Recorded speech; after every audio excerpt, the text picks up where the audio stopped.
Salut, c'est Blouson. Aujourd'hui, je voulais te parler de la compétition de recrutement musculaire dans les mouvements polyarticulaires. Alors, dit comme ça peut paraître chiant, mais non, c'est plutôt intéressant. C'est parti.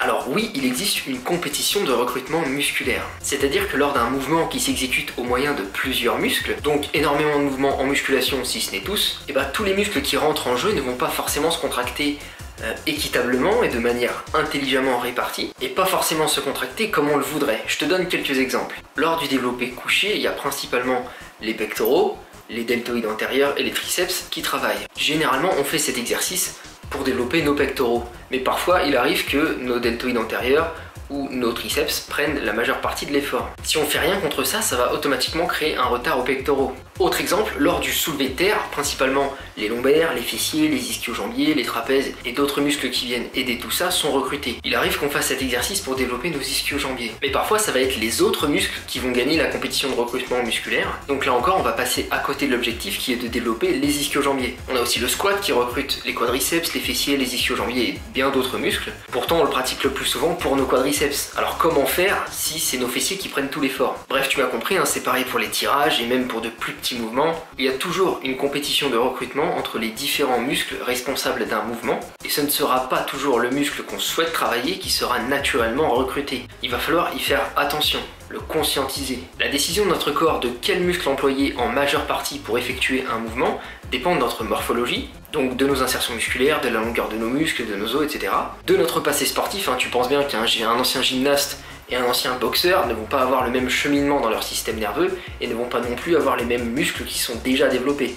Et ça va dépendre aussi de notre exécution, donc de la manière dont on se tient pendant qu'on fait l'exercice. Tu vois, c'est vraiment important de piger que un mouvement n'est pas défini pour un muscle. Souvent les débutants ignorent ce principe, mais il est capital.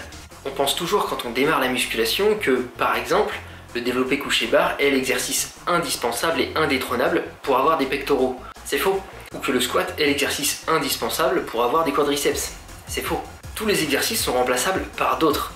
Bien évidemment, certains exercices sont réellement efficaces et c'est dommage de s'en passer, comme le squat par exemple. Mais il arrive qu'on ait une morphologie moins adaptée que d'autres personnes pour certains exercices, auquel cas il est bon d'essayer de faire autre chose si c'est trop inconfortable. Alors oui, il est possible d'améliorer les choses en travaillant sa souplesse et sa mobilité sur certains exercices, comme pour le squat, mais parfois ça ne suffit pas et ce sera toujours moins adapté à soi que si on avait de base une bonne morphologie adaptée à l'exercice. Et ça, il faut que les débutants le comprennent. Je vois trop de débutants faire un exercice qui leur est totalement inadapté, juste parce que c'est le dogme. C'est soi-disant ce qu'il faut faire. Mais non, faut pas aller contre la nature. Si une élévation latérale te fait une putain de douleur à l'épaule, il faut changer d'exercice. Il y a une variété immense d'exercices. Bien souvent, une simple variante d'un exercice peut suffire, comme pour l'exemple de l'élévation latérale pour l'épaule. Si tu le fais à la poulie plutôt qu'à l'haltère, la répartition de la tension n'étant pas la même, ça peut déjà régler le problème. Le pire, c'est qu'il y aura toujours un mec pour qui tout cela fonctionne dans les salles et qui va venir vous expliquer que pour avoir de la pectance, il faut bencher. Or, on est tous différents, on n'a pas la même morphologie, et certains exercices ont une mobilité très réduite, comme le développé couché à la barre par exemple. Pendant un développé couché barre, la trajectoire de tes mains, elle est rectiligne, elle est verrouillée dans un axe à cause de la barre. Alors que nos pectoraux sont faits pour effectuer une trajectoire convergente. Alors là, tu te dis, pourquoi? Pourquoi les mouvements de base sont des mouvements qui font du mal à notre corps? Peut-être parce que l'être humain a des choses en lui qu'il veut détruire. Petite théorie du thérapeute que je suis. Enfin bref, ça peut créer des tensions, ça peut désengager les pectoraux alors qu'on veut les travailler, ça peut générer des tendinites sur le long terme, là où un développé couché aux haltères laissera davantage de liberté à nos mains. Pendant un développé couché aux haltères, les mains se placent naturellement là où c'est le plus confortable pour notre corps. N'oublie pas qu'on fait de la musculation, du bodybuilding, pas de l'haltérophilie.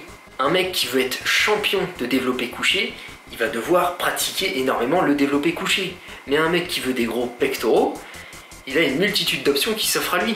Le développé couché barre en est une bonne, mais pas forcément pour tout le monde, et en tout cas c'est pas la seule.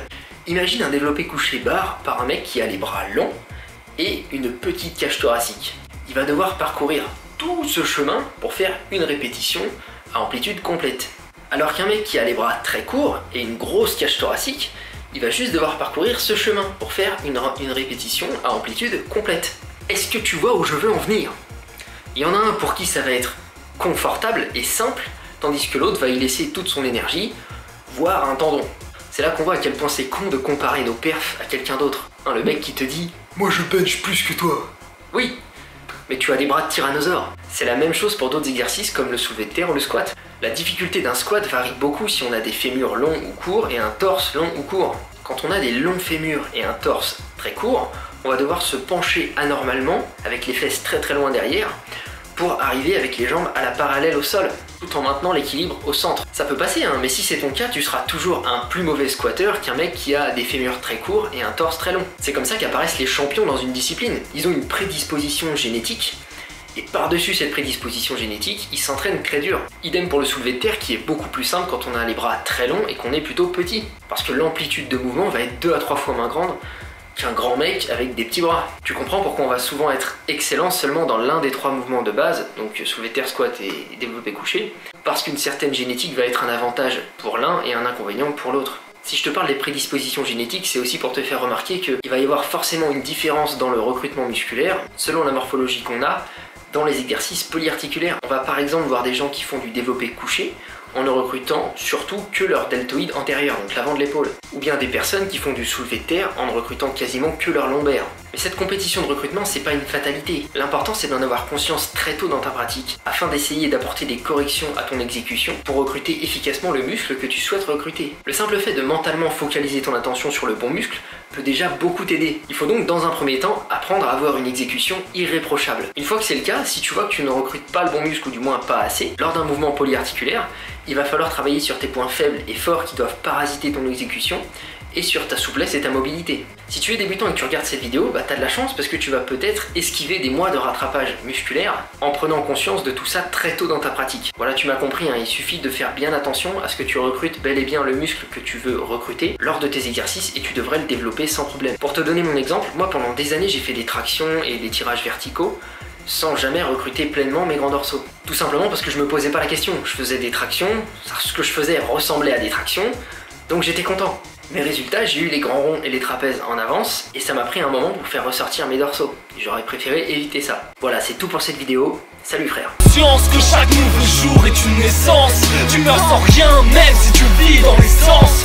Paix à ton âme, on regrettera tous ton absence.